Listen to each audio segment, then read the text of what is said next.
বন্ধু, আজকে একটু সন্ধ্যেবেলা অন্যরকম কিছু খেতে ইচ্ছা করলো, চটপটা।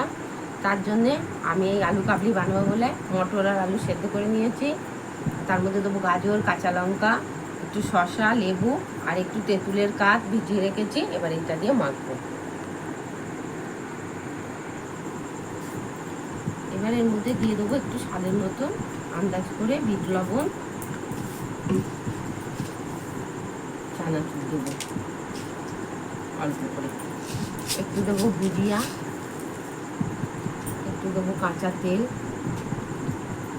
আর একটু অবশ্যই দিতে হবে ভাজা জিরের গুঁড়ো। এই গন্ধটা খুব ভালো লাগে। এবার আমি এটা লেবু চিপে তারপরে মেখে নেব। এবারে তেঁতুলের কাঠটা ভিজিয়ে রেখেছিলাম, একটু হাতে মেখে এবার এইটার সঙ্গে এটা আমি আস্তে করে মেখে নেব। তৈরি হয়ে গেছে। হাতে বানিয়ে এরকমভাবে আপনারাও খেয়ে দেখুন, খুবই সুস্বাদু লাগে। কেমন লাগলো ভিডিওটা অবশ্যই আমাকে কমেন্টে জানাবেন। ধন্যবাদ।